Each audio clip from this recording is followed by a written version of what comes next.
वो हमें हिंदुत्व सिखा रहे हैं। हम पैदाइशी है, ये हमें हिंदुत्व सिखा रहे। हिंदुत्व में भगोड़े नहीं होते, भगोड़े नहीं होते। जो लोग भगोड़े हैं वो भगोड़े क्या बोलेंगे? जिनके पास इतना दम होता, उनके पास इतना दम होता। मैंने किसी का नाम तो नहीं लिया, मैंने किसी का नाम नहीं लिया, मैंने किसी का नाम नहीं लिया। सरकार कहाँ है? सुप्रीम कोर्ट चला रहा है। मणिपुर की जांच कौन करेगा? सुप्रीम कोर्ट नहीं कर रहा है। ये तो आपकी सरकार पर तमाचा है। फिर भी नहीं शर्म लगता, फिर भी आपको बुरी नहीं लगता, फिर भी बुरा नहीं लगता, पूरी भी बुरा नहीं लगता। कौन से अधिकार से बोलते हो? कौन से अधिकार से बोलते हो? आप लोग सरकार में शरीक थे, आप मंत्री थे, 2.5 वर्ष आप भी साथ में थे, बोलने का अधिकार बैठा है। तब ये सत्यपाल मलिक जी फाड़ रहे पूरी। उन्होंने पुलवामा के बारे में क्या बोला, उन्होंने भ्रष्टाचार के बारे में क्या बोला। महाराष्ट्र का फाइनेंशियल सेंटर आप गुजरात में रखी गई, महाराष्ट्र का वेदांत फॉक्सकॉन गुजरात में रखी गई, महाराष्ट्र का एयरबस गुजरात में रखी गई, महाराष्ट्र का ड्रग पार्क गुजरात में रखी गई, महाराष्ट्र का पुलिस स्टेशन गुजरात में रखी गई, महाराष्ट्र का डायमंड सेंटर गुजरात में रखी गई। महाराष्ट्र के बंदरगाह का विकास 9 वर्ष में महाराष्ट्र का बंदरगाह का विकास नहीं हुआ। अब इतना हिंद सरकार चला रही है। आज 9 वर्ष हो गए, बीएसएनएल डूब रहा है, एमटीएनएल डूब रहा है, स्ट्रेटेजिक कंपनी, कुछ नहीं बोला। कहा रोजगार नहीं। और गद्दारों को भी बुरा लगता है गद्दार कह दीजिए।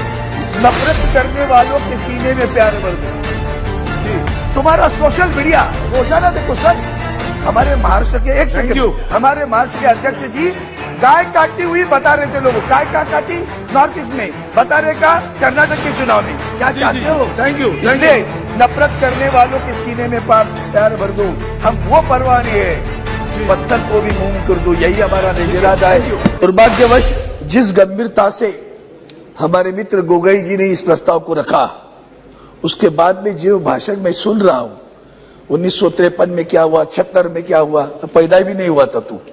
तो ये सारा जो बताने की बात चल रही है, वो पूरा विषय को लेकर उसकी गंभीरता को कम करने का जो प्रयास हो रहा है, उसकी मैं निर्भत्सना करता हूं। विषय क्यों आया? मेरे मित्र अभी पिनाकिन जी बोल रहे थे, तभी मैं सोच रहा था क्यों लाया अविश्वास का प्रस्ताव। भैया सिर्फ आदरणीय प्रधानमंत्री जी को लाने की बात नहीं है।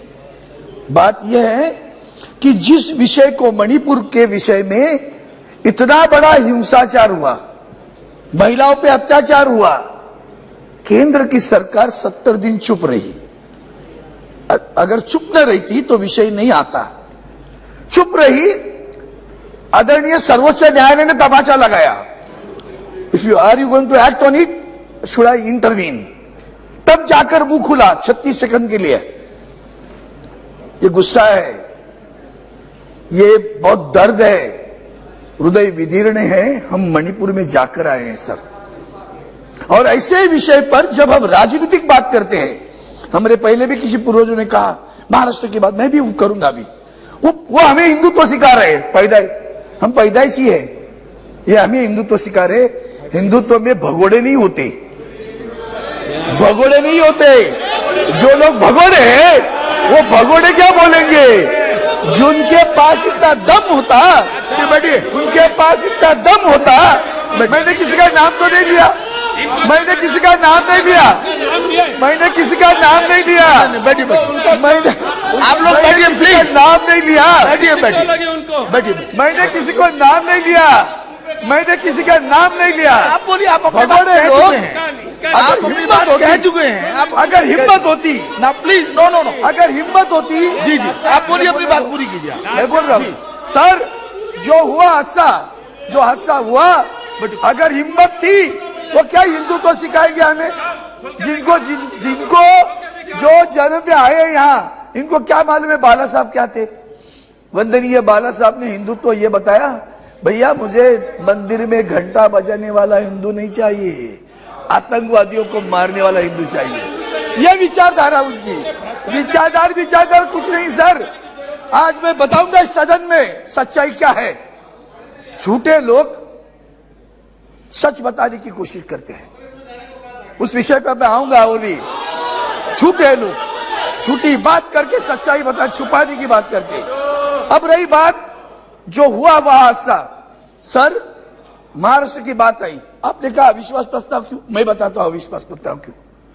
जिस तरह से आपने बर्ताव किया है, वो मणिपुर के बारे में हो, हिंदुत्व के बारे में हो, और अन्य आपकी राजनीतिक सामाजिक नीति जो रही, मैं आपको बता देता हूं। आज की सरकार भी जो कहते हैं ना हमने किया हिंदुत्व के लिए, इनको छोड़ दिया, और जिनको छोड़ा वो तुम्हारे पास आए वापस।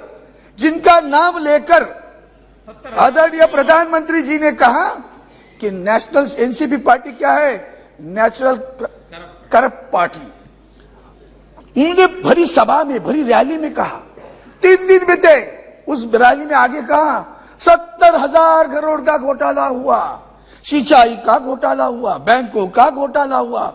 4 दिन में जिनके नाम पर घोटाले थे सभी महाराष्ट्र की सरकार में शामिल हुए। सिर्फ शामिल नहीं हुए, मंत्री भी बने सर, मंत्री बने। मंत्री बने मतलब क्या है? भ्रष्टाचार के खिलाफ हो आप? ईडी के केसेस लेकर सबको डरा के लेके गए। भगोड़े लोग बोलेंगे राष्ट्रीयत्व की बात, और ये वॉशिंग मशीन जो चल रहे ना सर, ये क्या बोलेंगे? उस वक्त तो उनका नाम लेके गए थे, अभी उनके साथ में बैठे। आज विषय गंभीर किस बात का है कि आदरणीय प्रधानमंत्री जी ने छुप कर बैठे माननीय सर्वोच्च न्यायालय की बात। अब आगे चलकर पिछले 4 दिन में क्या क्या हुआ, पिछले 4 दिन में जैसे हमारे बारे में हुआ, आज भी हमारे महाराष्ट्र में जो सरकार है वो संविधान बाह्य सरकार है।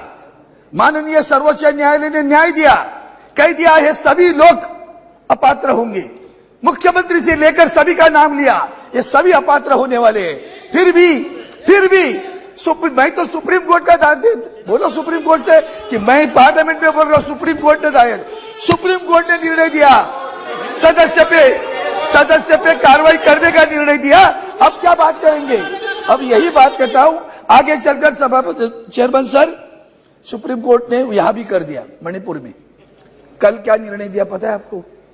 अगर सरकार होती ना, सरकार को कि सुप्रीम कोर्ट ने एसआईटी बिठाई, सुप्रीम कोर्ट ने डीआईजी पद बिठाए, सुप्रीम कोर्ट ने 3 हाईकोर्ट जजेस पीछे वाले, उनके पास कार्रवाई करने का अधिकार दिया, सुनवाई करने का अधिकार दिया, जांच करने का अधिकार दिया, पुलिस के ऊपर कार्रवाई की। सरकार कहाँ है?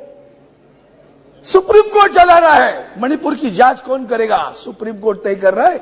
ये तो आपकी सरकार पर तमाचा है। फिर भी नहीं शर्म आती आपको? फिर भी आपको बुरी नहीं लगता? फिर भी बुरा नहीं लगता? पूरी भी बुरा नहीं लगता? अब बात हुई ना, उन्होंने जब बोला मैं एक शब्द भी उतर के बोला नहीं है। क्यों लग रही है मिर्ची? समझ लो क्यों लग रही। अब कोविड की बात आई सर, कोविड के समय में भी मुख्यमंत्री उद्धव जी ठाकरे साहब ने जो काम किया उसकी सराहना वर्ल्ड हेल्थ ऑर्गेनाइजेशन ने की, माननीय नीति आयोग के लोगों ने की, माननीय सर्वोच्च न्यायालय ने की। और कहा ये जो उद्धव ठाकरे जी ने जो पैटर्न लगाया है, धारावाहिक पैटर्न, उसका अमल करो पूरे देश में। इतनी सराहना करने के बाद झूठे इल्जाम लगा, तभी तो तुम भी तो सरकार में थे। जो इल्जाम लगा रहे हैं वो भी तो सरकार में थे। कौन से अधिकार से बोलते हो? कौन से अधिकार से बोलते हो? आप लोग सरकार में शरीक थे, आप मंत्री थे, 2.5 वर्ष आप भी साथ में थे, बोलने का अधिकार बैठा है। इसलिए मैं सभापति महोदय, मैं जानता 2-3 महत्वपूर्ण मुद्दे लगता हूं। प्रधानमंत्री जी का वक्तव्य, सत्यपाल मलिक जी फाड़ रहे पूरी।